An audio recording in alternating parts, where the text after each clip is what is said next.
नमस्कार, आयुष मंत्र में आपका स्वागत है। और आज की क्लास में हम जानेंगे, क्या जानेंगे? आप लोगों की एक ज्वलंत प्रॉब्लम है, एक समस्या है कि बालों का झड़ना। देखते हैं प्राय कि लड़कियां बाल झाड़ रही हैं और इतने इतने बाल कंघी में रह जाते हैं। कभी कभी हम भी सोचते हैं कि जिस कंडीशन से बाल उखड़ रहे हैं तो ऐसा लगता है कि ये 2-3 महीने में टकली हो जाएंगी, लेकिन जिस कंडीशन से उखड़ते हैं थोड़े से आते भी हैं, तो आना और जाने की रेशियो रहता है। तो कभी कभी आप अगर ध्यान से बाल पे देखोगे तो घनत्व तो कम होता है। जहाँ से आप मांग झाड़ते हो वहाँ मांग थोड़ी मोटी हो जाती है। क्यों? क्योंकि वहाँ का बाल का घनत्व तो कम हो चुका है, वो झड़ चुका है।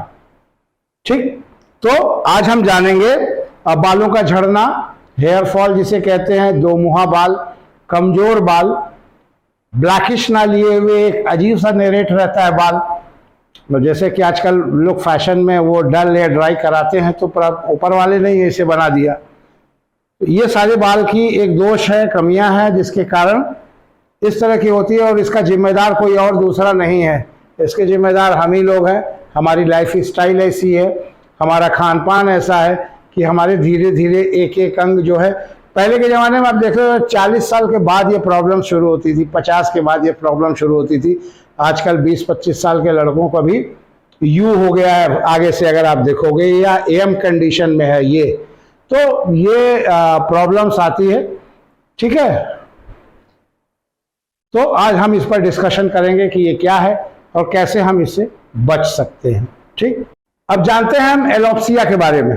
एलोप्सिया हेयर फॉल की समस्या, जिसको हम मेडिकल के टर्म में एलोप्सिया कहते हैं।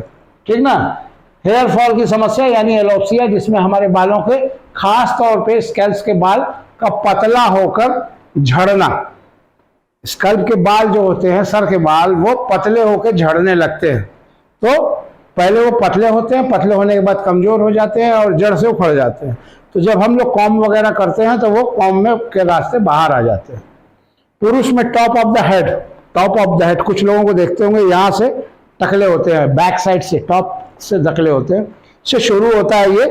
और फ्रंट ऑफ द हेड, माने ये जो फ्रंट है यहां तक आता है। तो पुरुषों में मैक्सिमम जो है टॉप पे आते हैं, फिर उसके बाद फ्रंट पे भी इस तरह के लक्षण दिखाई देते हैं, जो अब एज की कोई बाउंडेशन नहीं है, नॉर्मल कम एज में भी ये आना शुरू हो गए हैं।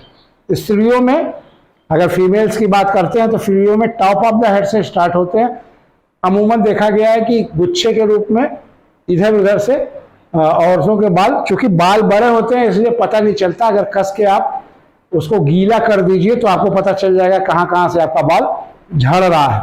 ठीक ना, और हेयर फॉल्स बहुत ज़्यादा होना, जिसमें फ्रंट लाइन हमारी है, जहाँ से हम मांग काटते हैं, का अनटर्न रहती है। ठीक, और वहाँ पर बाल कम, उसका घनत्व तो कम हो जाता है। तो वो, उस पर हम डिस्कस करते हैं कि वो क्यों होता है और उसका कारण क्या है और उस पर हम क्या कर सकते हैं। सबसे बड़ी बात तो ये है कि इस तरह के लक्षण अगर आपके सर पे दिखाई दे तो सावधान हो जाइए, आप जो है कहीं ना कहीं एलोप्सिया के शिकार होते जा रहे हैं। तो ध्यान दीजिएगा। अब आ जाते हैं उसके प्रकार पे। एंड्रोजेनिक एलोप्सिया होती है, जिसमें मेंस में 40 के एज में, ये तो एक आइडियल है, एवं फीमेल में मोनोपास के बाद। फीमेल्स में ये प्रॉब्लम मोनोपास, क्योंकि मोनोपास से पहले तमाम किस्म के हार्मोन सीक्रिएट होते हैं जिससे ये फुलफिल हो जाती है, लेकिन मोनोपास के बाद इस तरह की समस्याएं देखने को मिलता है। और पुरुष पैटर्न गंजापन के कई चरण होते हैं, अमूमन 7 चरण, जो कि बुकिश नॉलेज है वो ये बताती है कि करीब 7 चरण होते हैं। प्रारंभिक चरण पर आमतौर पे आपको ये 30 के एज से इर्द गिर्द शुरू हो जाता है।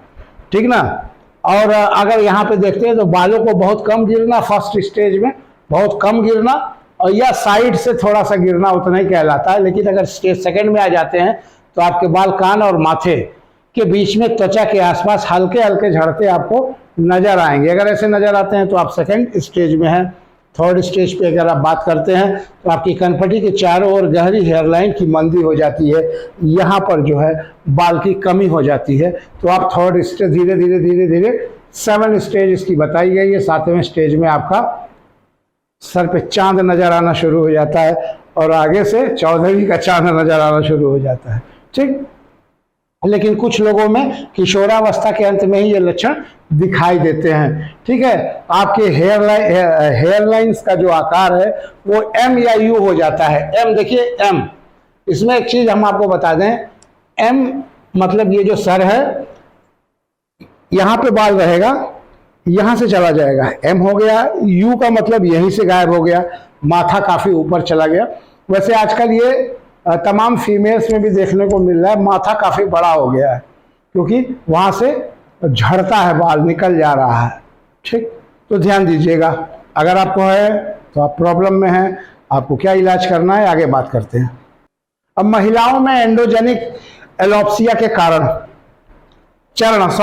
उसके भी चरण होते हैं।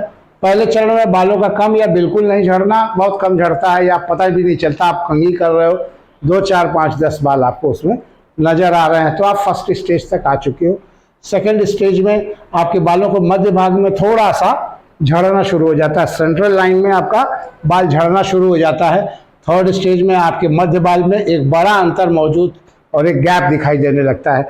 तो प्रायः औरतें यहाँ से मांग काटती हैं, तो जब मांग हटाती हैं तो उनकी मांग आप अब देखेंगे ना तो आप ही को पता चलेगा कि आप एक 10, 12, 15 की एज में थी तो बहुत पतली सी मांग आती थी आपकी, और आप 25 से 30, 35, 40 की एज तक पहुंच गई। 30, 32, 35 की एज के जाते जाते आपका मांग थोड़ी चौड़ी हो गई। वजह क्या हुआ, वहां से बाल झड़ना शुरू हो चुका है।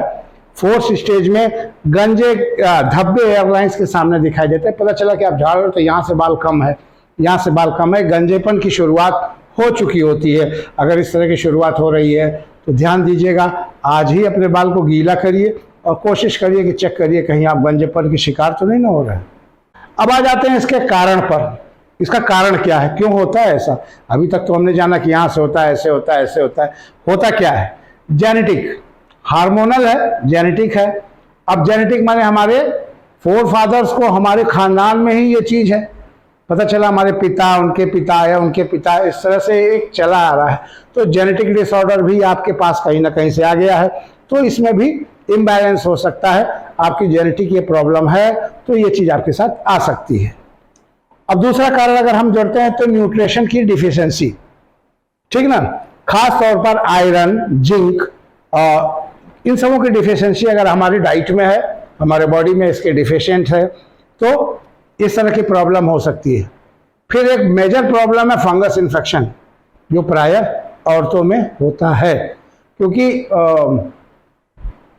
अब ये कहूँगा तो मैं धार्मिक उन्माद की स्थिति होगी, लेकिन कहा जाता है, हमने तो सुना था कि डेली औरतें जो हैं अपना सर का बाल नहीं धोती हैं।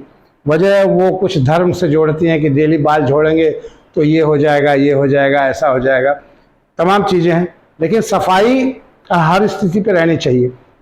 अगर आपकी हाइजीन उतनी अच्छी है कि आप 2 से 3 दिन तक चल सकते हो तो नो प्रॉब्लम। आपकी लाइफ स्टाइल कैसी है, आप कहीं बाहर जॉब कर रहे हो, आपको स्कूटी से जाना है, आप बाइक से जा रहे हो, या आप कोई इस तरह का काम कर रहे हो जहां आपको स्वेट हो रहे हो, पसीना हो रहा है, तो पसीना मेरे मुंह पे, सर पे ही नहीं होता, पसीना मेरे यहाँ भी होता है। समझ में आया, ये पता नहीं चलता, ये तो दिखाई दे रहा है, इसको हम पोंछ सकते हैं। सर का पसीना आप पोंछ नहीं सकते, तमाम धूल मिट्टी गर्दा ऊपर जा रहा है, उसमें पसीना भी जा रहा है। तो आप अगर उसको 2 से 3 दिन बाद धोते हो, बाल सफाई उसका थोड़ा लेट कर रहे हो, हफ्ते में 1 दिन करते हो। बहुत ऐसी फीमेल्स हैं जो संडे को ही बाल धोती हैं, बाकी दिन उनकी ये एक प्रॉब्लम है, बाल सूख नहीं रहा है या टाइम नहीं मिलता इस तरह से, तो ऐसी फीमेल्स को भी फंगल इन्फेक्शन हो सकता है। जरूरी नहीं है कि सबको हो, लेकिन ये होता है। अगर आपको इस तरह के माहौल में आप रहोगे तो ये प्रॉब्लम आपको आ सकती है, तो इसके लिए सतर्क रहिए आप। फिर अगर उसका तीसरे में तो ऑटो इम्यून डिसीजेस, तमाम ऑटो इम्यून रिस्पॉन्स होती हैं जिनके कारण हमारा ही जो इम्यून सिस्टम है वो हमारे ऊपर अटैक कर देता है। तो ऑटो इम्यून में भी ये प्रॉब्लम, इसके कारण से भी बाल झड़ते हैं। और एक जो मेजर प्रॉब्लम आ रही है दैट इज स्ट्रेस। आज जीवन में हर दौर पे स्ट्रेस है। आप ये नहीं कह सकते बच्चों को स्ट्रेस, होमवर्क का, स्कूल के वर्कलोड का, पेरेंट की उम्मीद का, टीचर की उम्मीद का, तो बच्चे को भी स्ट्रेस है। थोड़ा सा बड़ा हो जाता है आदमी, चाहे वो मेल हो चाहे फीमेल हो, जॉब का स्ट्रेस, लाइफ का स्ट्रेस, आगे की लाइफ कैसे होगी उसका स्ट्रेस, ठीक, अभी जो वर्तमान में चल रही उसका स्ट्रेस, तो हमको ये लेना है वो नहीं ले पा रहे हैं उसका स्ट्रेस। तो अगर ये कहा जाए कि स्ट्रेस नहीं है तो शायद बेईमानी होगी, स्ट्रेस कहीं ना कहीं से तो है। और इस स्ट्रेस को कैसे आप मैनेज करते हो, माने ये रखता है आप उस स्ट्रेस को मैनेज नहीं कर पा रहे हो, ओवरफ्लो होना शुरू हो गया। तो अगर स्ट्रेस आपको होगा तो कहीं ना कहीं से आपके बाल झड़ेंगे। तो ठीक है, ये चीज़ ध्यान दीजिएगा। अगर आपको ये जो जितने कॉज में गिना रहा हूँ ना, इन कॉजों में से सबसे बड़ा कॉज स्ट्रेस का ये जो मैंने अपने क्लिनिकल हिस्ट्री में अब तक देखा, तो आप अगर स्ट्रेस को मैनेज करना जानते हैं तो आप इसको कर सकते हैं, ठीक। अब अगला एक कारण है हेयर फॉलिकल्स में मौजूद कोलाजिन प्रोटीन का जो है डिस्ट्रॉय हो जाना। अगर कोलाजिन प्रोटीन डिस्ट्रॉय हो जाएगी तो भी आपका बाल निस्तेज हो जाएगा और झड़ना शुरू कर जाएगा, ठीक। फिर एक मेजर चीज़ है केमिकल युक्त शैम्पू का सेवन। चूंकि कौन ऐसा नहीं है जिसको अपना बाल उड़ता हुआ सिल्की सिल्की जो वो सुष्मिता सेन ऐड में आती हैं, तो कौन ऐसा नहीं है जिसको ये इसकी इच्छा हो कि हम सुष्मिता सेन जैसा बाल उड़ाते हुए चले। और ये बाल उड़ाने के चक्कर में आप जो है शैम्पू लगाते हो सर पे।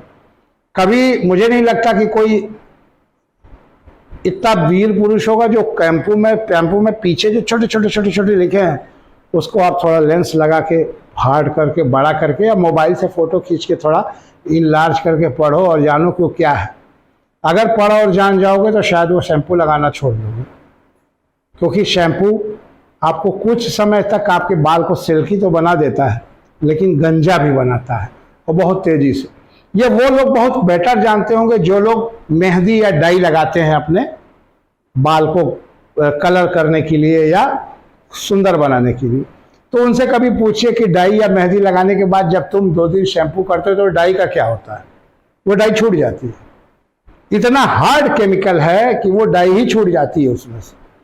तो सोचिए जब डाई छोड़ा दे रहा है वो जो केमिकल खुद ही है, तो आपका कहाँ से क्या क्या छोड़ाता होगा। तो अब आप कहोगे कि आप शैम्पू नहीं लगाएंगे, साबुन नहीं लगाएंगे तो साफ कैसे होगा? तो मैं तरीका बता दूंगा आपको। देखिए होता क्या है ना कि हम लोग जल्दी में हैं, टाइम नहीं है किसी के पास, एकदम टाइम नहीं है किसी के पास। हम लोग जल्दी में, भले हमारा नुकसान हो जाए चलेगा, लेकिन हम जल्दी में हैं, जबकि हमारे पास काम भी नहीं है, फिर भी हमारे पास जल्दी है, बहुत जल्दी ललची। तो हमको चाहिए चटपट कोई चीज़।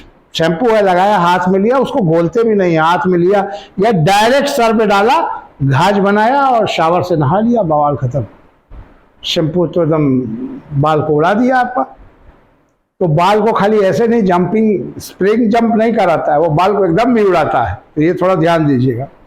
फिर एक कारण है कैंसर, जिसके कारण जो कीमोथेरेपी होती है इससे भी बाल जाता है, ठीक, गंजे हो जाते हैं आदमी, कीमोथेरेपी जिनकी होती है। तो कारण हम जान गए। अब कारण ही जानना कैसे होता है और उसका कारण भी क्या है, अब उसका बचाव क्या है, कैसे उससे हम छुटकारा पा सकते हैं। तो छुटकारा पाने के लिए सबसे पहले आयुर्वेद में शोधन चिकित्सा पे आते हैं। शोधन चिकित्सा की बात अगर हम आपसे करेंगे तो सबसे प्रथम चीज जिसको हम पूर्व कर्म में आता है वो है अभ्यंग। अगर हम सिरोअभ्यंग करते हैं, मतलब तेल लगा के अच्छे से सर की मालिश अगर हम करते हैं तो ब्लड सर्कुलेशन बहुत अच्छा चलेगा, जिससे हमारे हेयर पार्टिकल्स को बहुत पोषण भी मिलता है। तमाम ऐसे तेल हैं जिससे पोषण भी मिलता है, और उस पोषण के चलते बाल आपका मजबूत अपने जड़ से बंधा रहता है। तो अगर मजबूत रहता है तो गिरेगा नहीं, और गिरेगा नहीं तो आप टकले नहीं होंगे। तो ये चीज़ सबसे बड़ी चीज़ है। पहली चीज़ है शोधन, जिसमें हम शिरोअभ्यंग करते हैं। शिरोअभ्यंग माने सर की तेल मालिश करना, ठीक है। इससे सर के दोषों का शमन भी होता है और साथ ही स्काइप में न्यूट्रिशन भी मिलती है, ठीक। तो ये चीज़ ध्यान दीजिएगा, दोषों का शमन होगा, ब्लड सर्कुलेशन अच्छे से होगा, आपका बाल जो है वो मजबूत रहेगा। फिर दूसरी चीज अगर आते हैं तो पंचकर्म में शिरोधारा। यदि हम मंथली 2 बार शिरोधारा करा लें तो भी बहुत हद तक इससे छुटकारा मिल सकता है। ब्रह्मी ऑयल या शीशम ऑयल से भी हम करा सकते हैं, लेकिन अगर ब्रह्मी ऑयल मिलता है तो ब्रह्मी ऑयल से अगर हम महीने के 2 बार, देखिए हम लोग ब्यूटी पार्लर में जाते हैं, हजारों रुपया खर्च कर देते हैं, अपने शरीर पे केमिकल पथवाते हैं, वापस आते हैं, फिर अपना शरीर, अपने अंग, अपनी खूबसूरती का सर्वनाश भी करते हैं। फिर डॉक्टर के यहाँ जाते हैं, उनसे इलाज कराते हैं, क्योंकि हमने तो खुद बिगाड़ा है।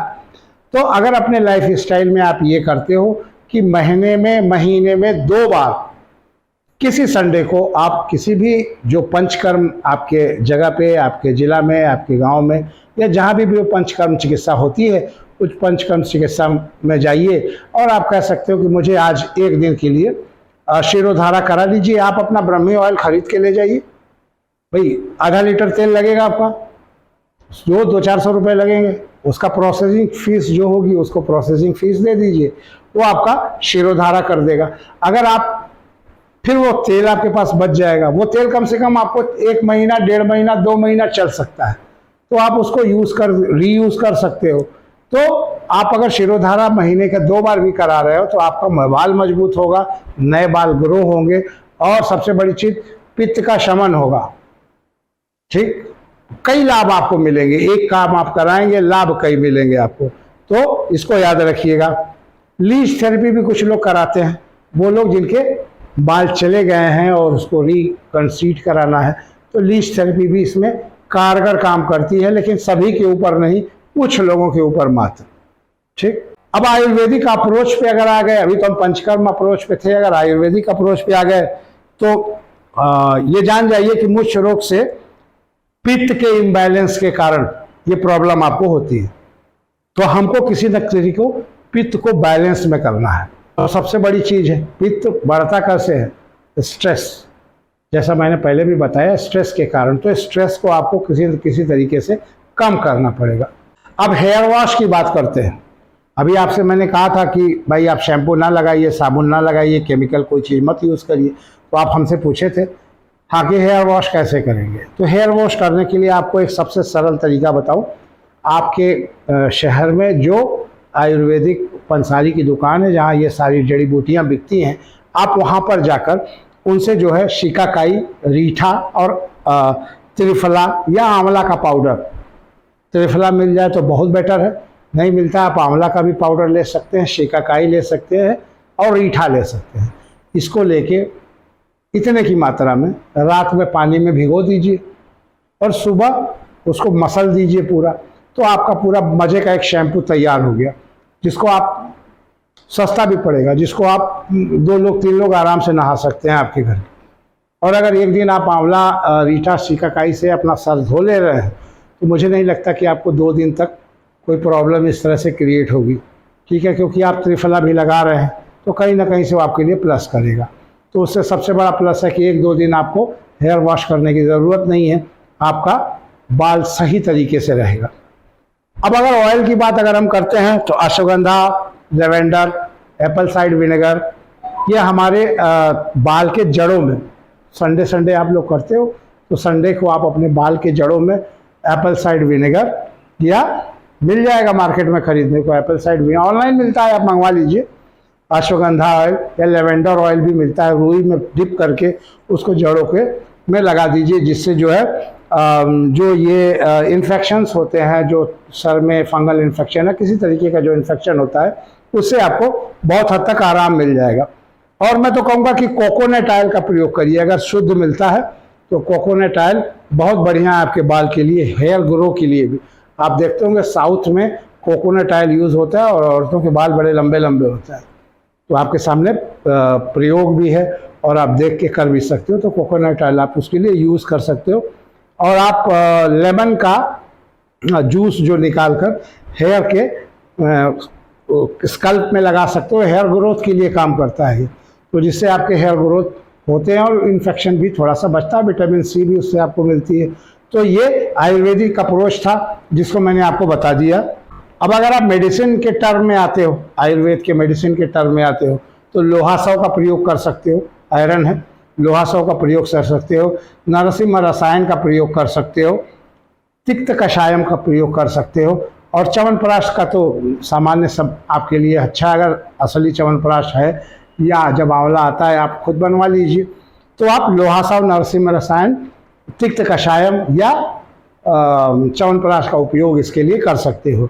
इनके अतिरिक्त आप अपने जो भी नज़दीकी आयुर्वेद का डॉक्टर है आप उससे भी संपर्क कर सकते हो। आपको बहुत हद तक इन समस्याओं से छुटकारा मिल जाएगा।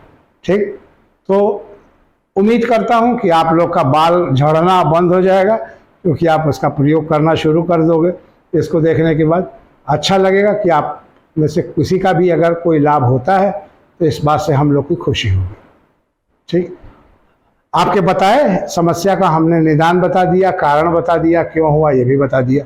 ठीक, आयुष मंत्र की टीम को विदा दीजिए। अगले फिर कोई तगड़ी समस्या लेके हम हाजिर होंगे। और आपको अगर कोई इस तरह की समस्या समझ में आती है जिससे आप जूझ रहे हैं और आप आयुर्वेदिक अप्रोच चाहते हैं या ऐसा चीज़ चाहते हैं कि आप उसके बारे में जानकारी लेना चाहते हैं, किसी भी रोग के बारे में, किसी भी लाइफ स्टाइल डिसऑर्डर के बारे में, तो आप आयुष मंत्र को सीधे हमारे मेल आईडी पर बता भी सकते हैं। डिस्क्रिप्शन बॉक्स में हमारा नंबर है, आप हमारी टीम को भी उससे अवगत करा सकते हैं, ताकि अगर वीडियो बनाते वक्त उस चीज़ का ध्यान आए तो आपका भी समस्या उसमें इंक्लूड हो जाए। क्योंकि जो भी वीडियो हम बना रहे हैं वो किसी न किसी की समस्याओं का उत्तर ही है। तो हम चाहते हैं कि जितना ज़्यादा से ज़्यादा आप उत्तर प्रश्न पूछोगे, अधिक से अधिक हम आपको उत्तर बना के देने की कोशिश करेंगे। धन्यवाद।